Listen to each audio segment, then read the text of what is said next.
والصلاة والسلام على رسوله النبي الكريم وعلى آله وأصحابه أجمعين أما بعد فأعوذ بالله من الشيطان الرجيم بسم الله الرحمن الرحيم وإذا أذقنا الناس رحمة من بعد ضراء مستهم إذا لهم مكر في آياتنا قل الله أسرع مكرا إن رسلنا يكتبون ما تمكرون هو الذي يسيركم في البر والبحر حتى إذا كنتم في الفلك وجرين بهم بريح طيبة وفرحوا بها جاءتها ريح عاصف وجاءهم الموج من كل مكان وظنوا أنهم أحيط بهم دعوا الله مخلصين له الدين لئن أنجيتنا من هذه لنكونن من الشاكرين فلما أنجاهم إذا هم يبغون في الأرض بغير الحق يا أيها الناس إنما بغيكم على أنفسكم متاع الحياة الدنيا ثم إلينا مرجعكم فننبئكم بما كنتم تعملون. انسان کی ایک حالت اللہ تعالیٰ بیان فرما رہے ہیں.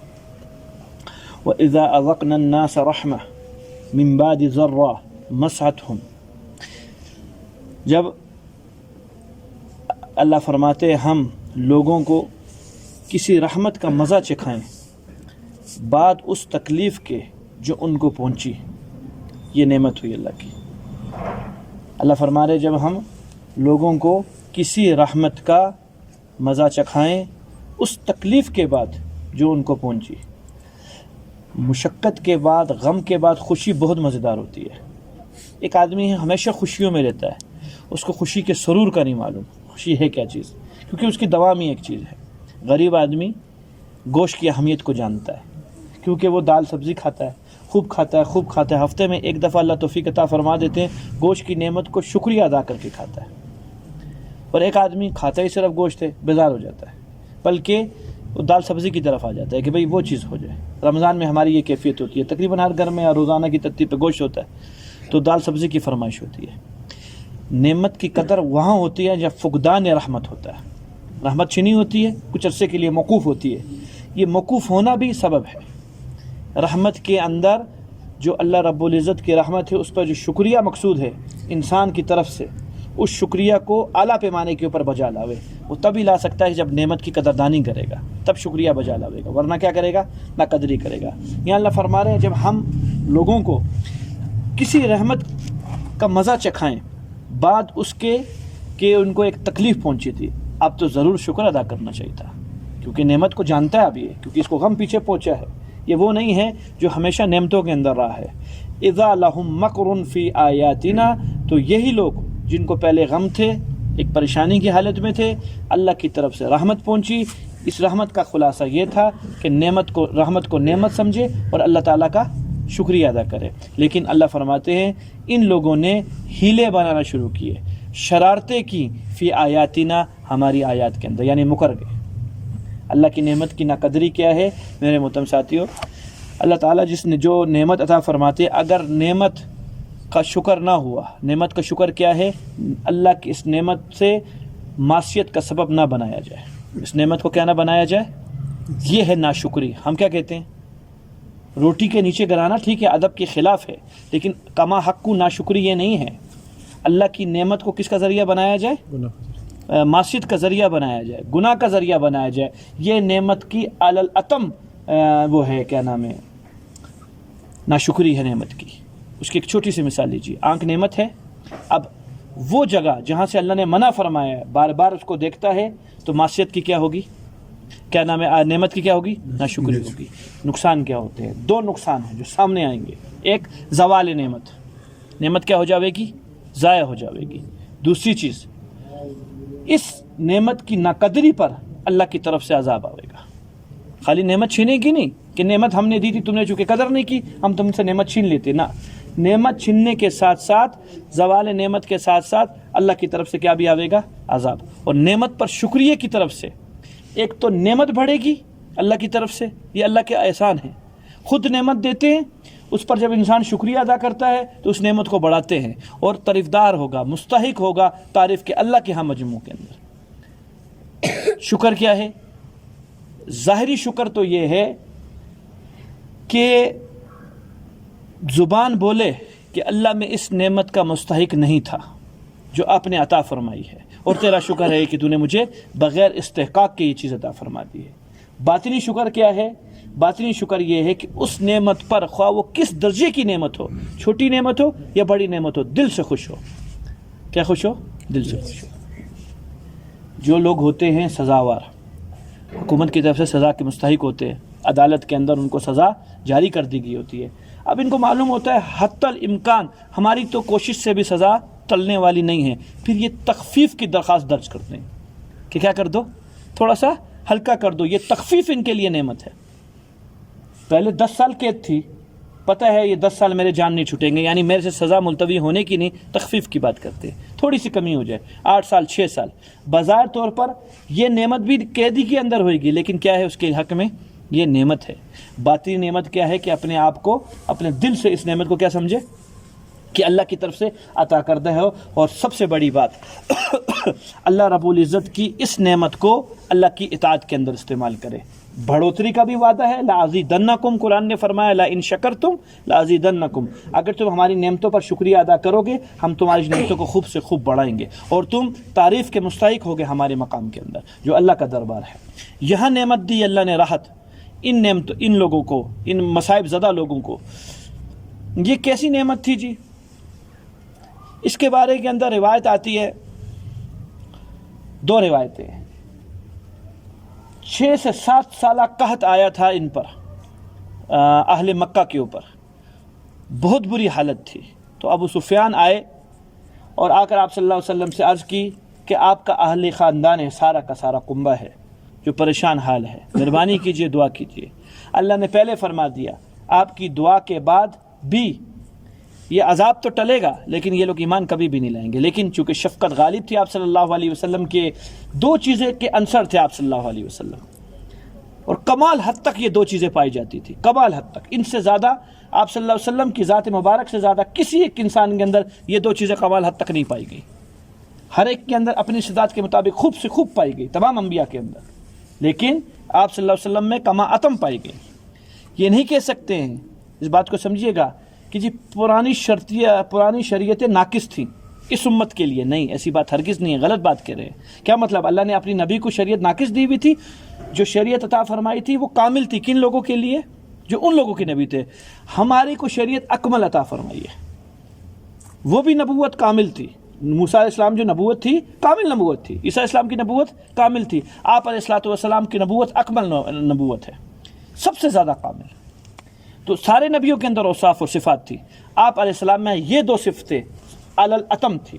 نمبر 1، سب سے زیادہ شفیق اور مشفق تھے حضور صلی اللہ علیہ وسلم، خواہ ہی کفار ہوں، خواہ یہاں تک کہ پرندوں پر، جانوروں پر نبی صلی اللہ علیہ وسلم شفیق تھے۔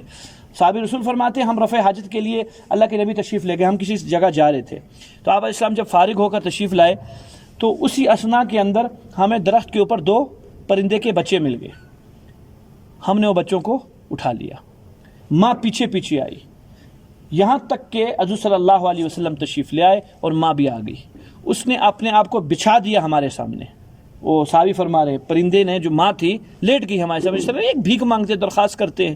آپ علیہ السلام نے فرمایا کس نے مجبور کیا اس کی ماں کو یہ حرکت کرنے کے اوپر؟ تو ایک صحابی نے عرض کیا یا رسول اللہ میں نے اس کے 2 بچے لے لیے، کہا واپسی کر دیں، ان کے دونوں بچے واپسی کر دیں۔ شکریہ کر کے گویا ایک قسم کی وہ کہاں گئی، واپسی گئی۔ فرمایا کتنی خوش ہوئی ماں؟ کہا جی یا رسول اللہ بہت خوش ہوئی کہ اس کی کیا مل گئی، اولاد۔ فرمایا ایک گناہ گار بندہ جب رجوع کرتا ہے اللہ کی طرف، اللہ اس کی ماں سے کہیں گنا زیادہ خوش ہوتے ہیں۔ وہ آگے فرمایا، حدیث کا دوسرا ٹکڑا ہے، دوسری حدیث ہے، فرمایا اللہ کے ولی، یہ مقبولین لوگ، ان کو ستانے والا جو ان کو ستائے گا، ایک تو ہے کہ اعلان جنگ ہے اللہ کی طرف سے، 2 بندوں کے لیے اعلان جنگ ہے۔ نمبر 1 سود کھانے والا، اس کو اللہ فرماتے خود زمین پر آ کے توڑوں گا، اور نمبر 2 جو اللہ کے ولی کے ساتھ کیا کرتا ہے میرے بھائیوں، دیگر نقصانات کے ساتھ ایک نقصان یہ ہوتا ہے کہ توبہ کے بغیر مرتا ہے۔ کس کے بغیر مرتا ہے؟ توبہ کے بغیر۔ توبہ کے بغیر مرنے کا مطلب کیا ہے؟ خاتمہ ایمان پر نہیں ہوتا۔ خاتمہ ایمان کا مطلب کیا ہے؟ کہ کفر کی حالت میں زندگی گزری، ساری زندگی کیا ہوا، مسلمانوں میں نام تھا، آخری ٹائم پہ کیا ہوا، اہل اللہ کے ساتھ جو بغض رکھتا ہے، کینہ رکھتا ہے۔ فرمایا میں ان اہل اللہ کی طرف سے ایسے ہو جاتا ہوں جس طرح کوئی شیر کے بچے کو چھیڑے تو شیر کیا کرتا ہے؟ کہا میری مانند شیر کی ہے، حدیث ہے آپ صلی اللہ علیہ وسلم کی کہ اللہ فرماتے ہیں میری مانند شیر کی ہے، میں شیر کی طرح اس بچے کی اپنے بچے کی حفاظت کرتا ہوں، جس طریقے سے یہ شیر نے اپنے بچے کی حفاظت کی، میں اپنے بندے کی حفاظت کرتا ہوں جو میرے مقبول ہوتے ہیں۔ یہ آپ صلی اللہ علیہ وسلم کی شفقت کا اتم درجہ تھا، جانوروں پر بھی شفیق۔ عرض کی ساری زندگی اپنے ہتھیار سے، اپنے اسلحے سے، تلوار ہو، زرہ ہو، نیزہ ہو، تیر کمان ہو، کسی غیر مسلم کو نہیں مارا اور نہ ہی کوئی مرا۔ 11 تلواریں تھیں حضرت کی، کتنی تھی؟ 11 تلواریں تھیں، لیکن کسی سے بھی، جتنوں لوگوں کو آپ صلی اللہ علیہ وسلم کے ہاتھ سے وہ لوگ مردود ہوئے ہیں وہ لوگوں کی تلواریں تھیں، اور وہ بھی گنتی کے لوگ ہیں جو آپ صلی اللہ علیہ وسلم کے ہاتھ سے کیا ہوئے؟ فرمایا 2 بندے کو جتنا عذاب ہوگا کسی کو بھی نہیں ہوگا، یا تو اس نے نبی کو شہید کیا یا نبی نے اس کو قتل کیا، اس سے بڑھ کر عذاب کسی کو بھی نہیں ہوگا۔ امیہ بن خلف مارا گیا آپ صلی اللہ علیہ وسلم کے ہاتھوں، اس سے بڑھ کر اس کو کسی کو بھی، ابو جہل کو کم عذاب ہوئے گا، اس کو زیادہ عذاب ہوگا، یہ نبی صلی اللہ علیہ وسلم کے ہاتھوں مارا گیا۔ ایک تو یہ تھی شفقت آپ صلی اللہ علیہ وسلم کی، دوسری آپ صلی اللہ علیہ وسلم کے اندر کمال درجے کی عبدیت تھی، کمال درجے کی عبدیت تھی۔ ہر عنصر کے اندر، ہر پہلو کے اندر نبی صلی اللہ علیہ وسلم نے اپنی عاجزی کا انحصار کیا۔ فتح مکہ کا موقع فاتحانہ طور پہ تشریف لے کے گئے آپ صلی اللہ علیہ وسلم، لوگ ڈرے ہوئے تھے، کوئی قریب آنے کو تیار نہیں ہے، کیونکہ اب ان کی حیثیت غلاموں کی حیثیت تھی کہ نبی صلی اللہ علیہ وسلم جو فیصلہ فرمائیں گے وہ ان کے حق میں نافذ کیا جائے گا۔ آپ علیہ الصلوۃ والسلام چاہتے تو سب کچھ کر سکتے تھے، لیکن کیا فرمایا؟ گھبراؤ نہیں، میں غریب ماں کا بیٹا ہوں۔ کیا کہا؟ گھبراؤ مت، میں کس کا بیٹا ہوں؟ خوفزدہ مت ہو، میں اس ماں کا اس غریب ماں کا بیٹا ہوں جو گوشت کو خشک کر کے کھایا کرتی تھی۔ گوشت کو کیا کر کے کھایا کرتی تھی؟ یعنی ذخیرہ کر لیا کرتی تھی، گائے بگائے جب بھی موقع ملے گا۔ نہ اپنے فقر کی طرف اشارہ کیا آپ صلی اللہ علیہ وسلم نے، یہ اس موقع کے اوپر جس موقع کے اوپر آپ صلی اللہ علیہ وسلم کو الوہیت دکھانی چاہیے تھی، اپنا جلال دکھانا چاہیے تھا۔ یہ عام موقع نہیں ہے، فاتحانہ فتح مکہ کی آپ صلی اللہ علیہ وسلم فاتحانہ طور پہ جا رہے ہیں، اس ٹائم پہ یہ عاجزی کا پیکر ہے آپ صلی اللہ علیہ وسلم کا۔ تو کما اتم، یہ 2 چیزیں ملی ہیں، عبدیت نام ہے میرے محترم ساتھیوں، بنیادی چیز اللہ سبحانہ و تعالیٰ کی ایک ایک نعمت کو، ہمارے مقابلے کے اندر اللہ کی ادنا نعمت بھی بہت اونچی ہے ہمارے مقابلے کے اندر، تو کوئی نعمت ہمارے نزدیک چھوٹی نہیں ہوگی، خواہ کسی طرح کی بھی نعمت ہو۔ تو حکم کیا لگا؟ حکم یہ لگا اللہ جب تمہیں اپنی نعمت سے نوازیں تو ظاہری بھی شکر ادا کرو، باطنی بھی شکر ادا کرو۔ ظاہری شکر تو یہ کہ ہم اس چیز کے کوئی حقدار نہیں ہیں اور اللہ کی اس نعمت کو اللہ کی معصیت کے اندر استعمال نہ کرو۔ باطنی شکر یہ ہے اس نعمت کو اپنے آپ کو مستحق نہ سمجھتے ہوئے بہت عظیم سمجھو کہ اللہ تعالیٰ کا بہت بڑا احسان ہوا مجھ پر، اللہ نعمتوں کو کیا کریں گے؟ اضافہ کریں گے۔ آگے سنیے، اس بات کو ختم کرو۔ معصیت سے 2 چیزوں کا نقصان ہوتا ہے، ایک تو باطن فوت ہو گیا، ختم ہوگی، گمراہی کی گمراہی آ گئی، دوسری چیز دنیا کا نقصان، فرمایا رزق چھین لیا جاتا ہے۔ کیا چھین لیا جاتا ہے؟ اللہ کی نعمت کیا ہے؟ رزق ہے۔ گناہ کے اسباب میں ایک سبب یہ بھی ہوا، گناہ کی نحوست کے اندر کہ رزق کو اللہ تعالیٰ نے کیا کر لیا؟ بظاہر طور پر رزق کی فراغی ہوگی، مال کی آمدن ہوگی، لیکن وہ آمدن سے یہ فائدہ نہ اٹھا سکے گا۔ اگلا نقصان معصیت کا، والدین کی نافرمانی دنیاوی طور پر اولاد کے لیے نقصان کا ذریعہ بن سکتی ہے، اخروی طور پر نہیں۔ والدین کی نافرمانی اولاد کے دین کا نقصان نہیں کرے گی، لیکن اولاد کی دنیا کا نقصان کرے گی۔ کس کی نافرمانی؟ والدین۔ ہر ایک چاہتا ہے کہ بیٹا اعلیٰ مقام پہ پہنچ جائے، بیٹی با حیا ہو جائے، اعلیٰ مقام پہ پہنچ جائے۔ تو میں نے عرض کیا میرے بھائیو، سارا کا سارا دین تمناؤں پہ نہیں چلتا، یہ میری اور آپ کی تمنا ہے کہ بیٹا کیا بن جائے؟ شیخ عبد القادر جیلانی بن جائے اور بیٹی رابعہ بصریہ بن جائے۔ ہر ایک کی تمنا، ہر ایک ماں باپ کی تمنا ہے، لیکن خالی تمناؤں سے اگر بیٹا ابراہیم چاہیے تو باپ کو بیٹا اسماعیل چاہیے تو باپ کو ابراہیم بننا پڑے گا، بیٹے کو کیا، باپ کو کیا بننا پڑے گا؟ ابراہیم والی صفات لانی پڑے گی، تب بیٹا جا کے کیا بنے گا؟ مستقبل کا اسماعیل بنے گا۔ گناہ کی 2 باتیں فرمائی، ایک تو رزق سے بھی محرومی، دوسری بات کیا؟ آپ کی ایک انسان کی گناہوں کی نحوست سے دنیاوی طور پر اولاد کو بھی کیا ہوگا؟ نقصان ہوگا۔ تو پیغام اللہ کی آپ صلی اللہ تعالیٰ علیہ وسلم کی شفقت غالب تھی، یہاں سے بات شروع کی تھی۔ ابو سفیان جب آئے اور کہا یا رسول اللہ کہ آپ کا ایک کنبہ خاندان قحط کے اندر مبتلا ہے، مہربانی کیجیے، دعا کیجیے۔ اللہ نے بتلا دی بات کہ آپ کی دعا کے بعد بھی عذاب تو ٹلے، لیکن یہ لوگ ایمان کبھی بھی نہیں لائیں گے۔ آپ علیہ الصلوۃ والسلام نے شفقت کے تقاضے پہ دعا فرما دی، وہی ہوئی بات، آپ علیہ الصلوۃ والسلام کی دعا قبول ہو گئی، اللہ نے عذاب کو ٹال لیا۔ پھر اللہ تعالیٰ نے یہ جملہ بیان فرمایا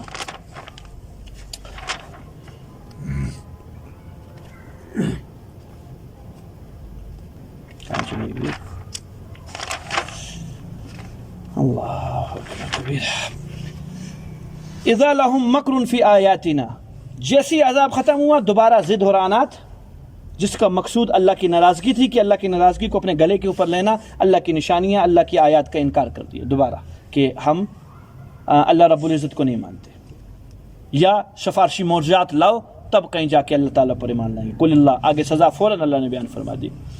نبی جی آپ فرمائیے اللہ اسرع مکرا، اللہ رب العزت ان کی ان ہیلا بازی کا، ان کی شرارتوں کا بہت جلد حساب لے لے گا، بہت جلد سزا دے دے گا۔ روایات کے اندر آتا ہے محشر کا میدان، جناب آدم علیہ نبینا علیہ السلام سے لے کر قیامت تک کا اربوں خربوں انسان، اللہ جانے کتنے لوگ جس کی گنتی مشکل، سوائے اللہ کے کوئی نہ جانے، اشراق سے لے کر چاش تک میں کام ہو جائے گا۔ ہمارے لیے کتنے سال ہیں جی؟ 50,000 سال کا ایک دن ہے، اور ادھر کیا ہو رہا ہے؟ اشراق سے چاش تک کام ہو جائے گا۔ بعض جگہ زوال آتی ہے بات، تو وہی چاش کا اختتام زوال ہی ہوتا ہے، زور کے لو۔ چند پہلوں کے اندر اللہ رب العزت پوری کائنات کا کیا کر دیں گے؟ حساب کر کے فارغ فرما دیں گے۔ اہل جنت کے اندر، اہل جہنم کے اندر معاملہ ہو جائے گا۔ اللہ بہت جلد ان سے حساب لیں گے، اور لیں گے دنیاوی حساب یہ ہے کہ اللہ تعالیٰ مختلف عذابات کے اندر ان کو مبتلا کریں گے، جن کو میں اور آپ نعمت سمجھتے ہیں حقیقت میں وہ نعمت نہیں ہے۔ داؤد علیہ السلام کو اللہ نے فرمایا تھا اولاد کے بارے کے اندر، داؤد اولاد کی تمنا نہ کر، کیونکہ ہر اولاد صالح نہیں ہوتی۔ اولاد کی تمنا نعمت سمجھ رہے ہیں، ہر اولاد صالح نہیں ہوتی ہے۔ تو اللہ رب العزت کی طرف سے جتنی نعمتیں ہیں ان نعمتوں کے بارے میں پوچھ گچھ، اور دوسرے نمبر پر اللہ رب العزت دنیا کے اندر بعض ایسی چیزیں عطا فرما دیتے ہیں جس کو وہ نعمت سمجھ رہا ہوتا ہے، اور نعمت نہیں ہوتی، اللہ کی طرف سے کیا ہوتا ہے؟ عذاب ہوتا ہے۔ ان رسولنا یکتبون ما تمکرون، بے شک ہمارے فرشتے لکھ رہے ہیں ہر اس مکر کو، ہر اس ہیلا بازی کو جو تم لوگ کر رہے ہو اسلام کے متعلق۔ اللہ کے فرشتے لکھ رہے ہیں، حساب کتاب ہوگا۔ اللہ نے اپنے اوپر ایک دن، اپنے اوپر اللہ کی ذمہ کوئی چیز واجب نہیں ہے، اس بات کو سمجھیے، خوب سمجھیے، عقائد سے تعلق رکھتی ہے۔ اللہ پر کسی کیفیت کا غلبہ نہیں ہے، اللہ پر کسی کیفیت کا غلبہ نہیں ہے، نہ رحمت کا غلبہ ہے نہ غضب کا غلبہ ہے۔ رحیم ہے، خود مختار ہے رحمت پر، کیا ہے؟ خود مختار ہو کر رحمت فرماتے ہیں۔ اور جہاں قہار اور جبار کی بات آتی ہے تو جباریت کے اندر، قہاریت کے اندر خود مختار ہے، نہ کہ غالب ہے۔ جب انسان کے اوپر کوئی چیز غالب ہوتی ہوئی ہے تو وہ کیا ہو جاتا ہے؟ مغلوب ہو جاتا ہے۔ مجھے آپ سے محبت ہے، مغلوب ہوا نہیں ہوا تو اللہ مغلوب نہیں ہوتے۔ اللہ پر جی اللہ کی رحمت اللہ کے غضب کے اوپر حاوی ہے، تو اس سے یہ سمجھ میں آتا ہے کہ اللہ رحمت کی وجہ سے مجبور ہے، نہ، اللہ مجبور نہیں ہے۔ رحمت، اللہ تمام قسم کی کیفیات سے مبرہ ہیں، منزہ ہیں، پاک ہیں۔ اللہ رحیم ہے، خود مختار ہیں رحمت پر۔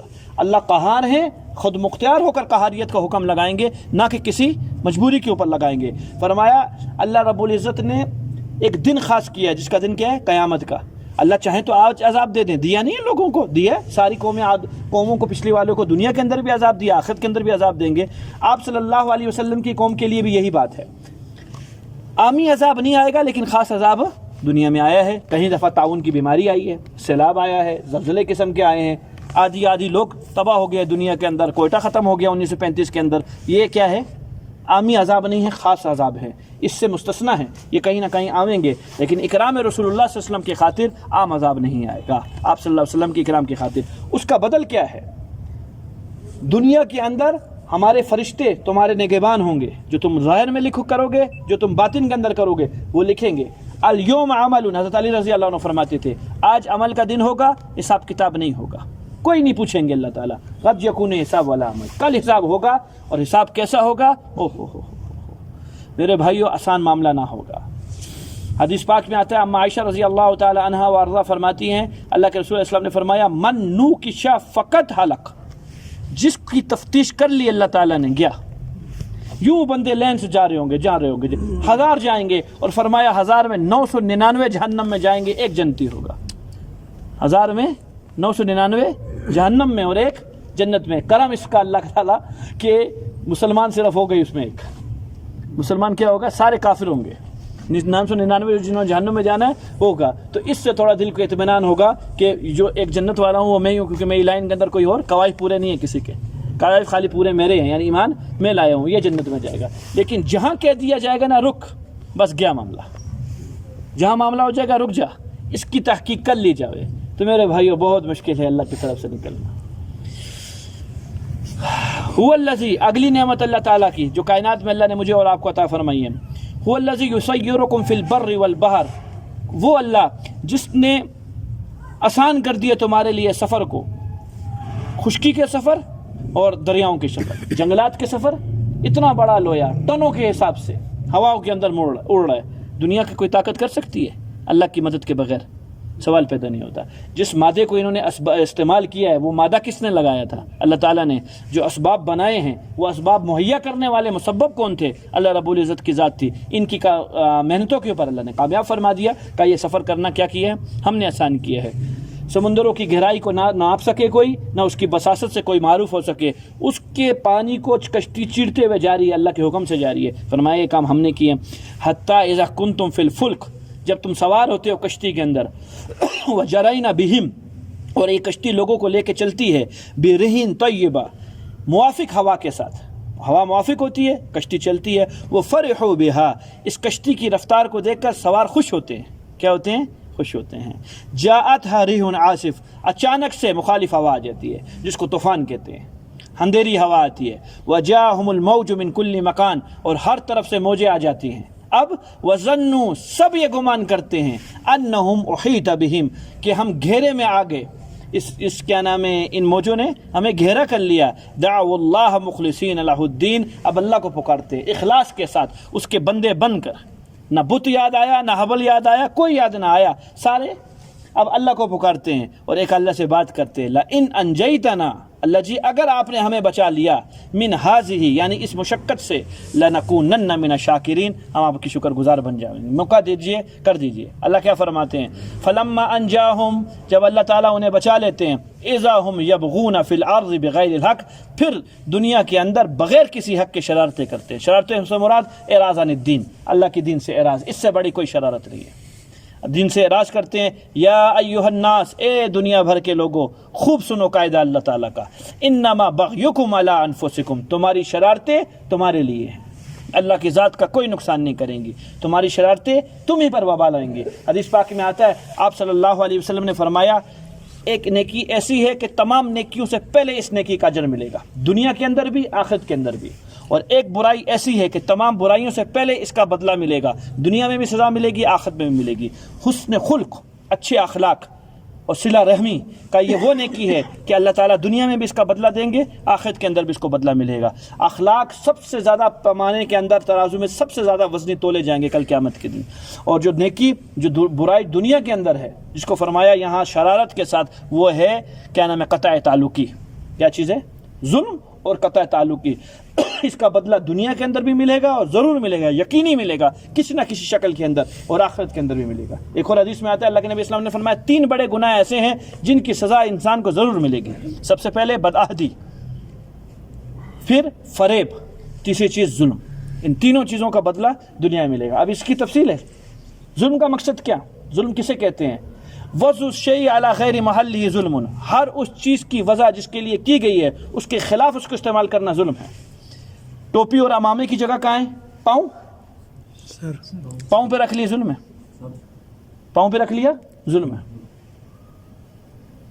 ہر وہ چیز جو اپنے محل سے ہٹے گی، کسی اور جگہ استعمال ہوگی، وہ کیا ہے؟ اس چیز کے اندر ظلم ہے۔ ظلم تعدی کی طرف لے کے جاتا ہے، ایک گناہ کے بعد دوسرا گناہ، دوسرے گناہ کے بعد تیسرا گناہ، یہ ہوتا ہے ظلم، اس چیز کو کہتے ہیں۔ تو فرمایا ظلم کی سزا دنیا کے اندر ضرور ملے گی۔ اب ہم گویا سارے کے سارے اپنے رب کے سامنے ظالم ہوں گے۔ کیوں؟ گناہ۔ زبان محل کیا ہے اس چیز کا؟ اس کے یہ چیزیں نکالو، اس کے خلاف استعمال ہوگی تو کیا ہوگا؟ ظلم۔ آنکھ محل یہ بتلایا، خلاف استعمال ہوگی۔ کان محل یہ بتلایا، اس کے خلاف استعمال ہوگی۔ یہ تمام چیزیں کیا ہو جائیں گی؟ ظلم کے اندر آئیں گی، اور فرمایا ظلم کا بدلہ دنیا کے اندر ضرور دیں گے۔ دوسری فریب ہے، فریب دھوکہ بازی، کسی قسم کی بھی دھوکہ بازی۔ اور تیسری چیز وعدہ خلافی، عہد شکنی، عہد کرنے کے بعد عہد کی شکنی کرنا۔ فرمایا دنیا میں ذو عذاب ملے گا۔ متاع الحیات الدنیا، نفع اٹھا لو دنیاوی زندگی سے، جتنا اٹھانا ہے نفع اٹھا لو۔ ثم الینا مرجعکم، پھر تم نے ہماری طرف لوٹ کے آنا ہے۔ فننبئکم بما کنتم تعملون، پھر ہم تمہیں بتلائیں گے، اللہ فرما رہے ہیں، ان اعمال کی خبر دیں گے جو تم دنیا کے اندر کیا کرتے تھے۔ تمہاری مثال اور اس دنیا کی مثال ایسی ہے، سنیے عجیب سی مثال دی اللہ تعالیٰ نے۔ انما مثل الحیات الدنیا، دنیاوی زندگی کی مثال ایسی ہے، کمائن، جس طرح پانی، انزلناہ من السماء، ہم نے آسمان سے اتارا، پانی اترا. اب پانی اترا، فاختلط به نبات الارض، زمین کا سبزہ اب گنجان ہو کر نکلا. اب دو قسم کی مخلوقات ہیں، مما یاکل الناس والانعام، اس سبزے سے آدمیوں نے بھی فائدہ مند ہو گئے اور دوسرے بھی چپائے بھی فائدہ مند ہو گئے. پھر حتی اذا اخذت الارض زخرفها، یہاں تک کہ زمین نے اپنی رونق کا پورا حصہ لے لیا. کیا مطلب؟ زمین کا جو غلہ تو اپنی پوری حالت کے اندر باہر نکلا. وزینت، اور یہ زمین ساری کی ساری زیبائش کے ساتھ مزین ہوگی. بنجر زمین تھی، ہل چلایا گیا، سرسبز فصل تیار ہوگی. اب جو کسان ہیں، جس کی یہ زمین ہے، جو زمیندار ہے، وظن اہلھا، زمین والوں نے یہ گمان کیا، انہم قادرون علیہا، کہ ہم لوگ اس فصل کو لینے کے اوپر کیا ہو گئے ہیں؟ قادر ہو چکے ہیں، اناج بالکل تیار ہو چکا ہے. پھر کیا ہوا؟ اتاہا امرنا لیلا او نہارا، اللہ تعالیٰ کا حکم رات یا دن کے اندر آ گیا. یہ حکم کیا ہے؟ عذاب. فجعلناها حصیدا، ہم نے اس کھیت کو کٹا ہوا کھیت بنا دیا. ایسے تھا جس طرح کیسے ہو گیا؟ کَأَلَّمْ تَغْنَ بِالْأَمْسِ، گویا کل ادھر کچھ تھا ہی نہیں، اس طرح کا کھیت بنا دیا. اللہ کہہ رہے دنیا کی مثال یہ ہے. کیا مطلب؟ بظاہر طور پہ رونق ہے، زمین کی طرح غلہ اگا ہوا ہے، اور گمان یہ ہے کہ کل یہ میری کھیتی ہوگی، لیکن کل تو مر جائے گا. یہی چیز لوگوں کی بن جاوے گی. تو نے وصیت کی ہے تو ٹھیک، نہیں وصیت کی ہے تو تیرا کفن بھی تیرے پیسوں سے نہیں لے سکتے. تجہیز و تکفین کے بعد بس اتنے تیرے پیسے ہیں کہ تجہیز و تکفین ہو جائے اس کے اوپر. کفن تیرے پیسوں سے خریدا جاوے گا، تیرے پیسوں کی قبر کھدوائی جاوے گی، اور اگر اور کہیں چھوٹے موٹے اخراجات ہوتے ہیں وہ اخراجات کیے جائیں گے. باقی سارا کا سارا پیسہ وہ رسا کا بن جاوے گا. یہ دنیا کی مثال جس دنیا کے اندر تو مست ہے. اس کی قدر کی جائے کہ اللہ رب العزت نے یہ نعمت عطا فرمائی ہے. دنیا بھی اللہ کی نعمت ہے، معلومتا نعمت ہے اللہ تعالیٰ کی. اللہ کی نافرمانی کے اندر بس استعمال نہ ہو. کذالک نفصل الآیات، اسی طرح ہم اللہ تعالیٰ فرماتے ہیں، اپنی نشانیوں کو بیان فرماتے ہیں. لقوم، ایسی قوم کے لیے، یتفکرون، جس کے اندر فکر ہو، جس کے اندر سوچ و بچار کا ملکہ ہو. میرے محترم ساتھیو، یہی تو وہ ایک چیز ہے اللہ رب العزت نے فرشتوں سے بھی اونچی بنوا دی. کیا؟ عقل. عقل کی بنیاد کے اوپر عقل دین ہے. عقل کیا چیز ہے؟ دین ہے. جو جتنا بڑا دیندار ہے وہ اتنا عقل والا ہے. دین کا تعلق کس چیز سے؟ عقل کا تعلق کس چیز سے ہے؟ دینداری سے ہے. انبیاء چونکہ بہت بڑے دیندار ہوتے ہیں اس لیے سب سے بڑے عقل والے ہوتے ہیں. پھر جتنا جتنا دین ہوتا ہے اتنی عقل آتی ہے. حروف کے جاننے کا نام عقل نہیں ہوتا کہ جی چند حروف آ گئے یا چند حروف کا رٹا لگا لیا کہیں گے یہ بڑا عقل والا ہے. نا، حروف کے جاننے اور لفظوں کے استعمال کرنے والے کو عقل والا نہیں کہتے، بلکہ عقل کا تعلق کس کے ساتھ ہوتا ہے؟ یہ دین کے ساتھ. یہ میری اپنے پیٹ کی بات نہیں ہے، یہ میں حدیث کے الفاظ سنا رہا ہوں آپ کو. دین کا عقل کا تعلق دین کے ساتھ ہے. جو جتنا بڑا دیندار وہ اتنا بڑا عقل والا، اتنا بڑا عقل والا. کافی ہے، آگے پھر تفصیل ہے، زندگی دیکھ لیں انشاءاللہ. اللهم صل على محمد وعلى آل محمد وبارك وسلم. ربنا آتنا في الدنيا حسنة وفي الآخرة حسنة وقنا عذاب النار. آمين. اللہ پاک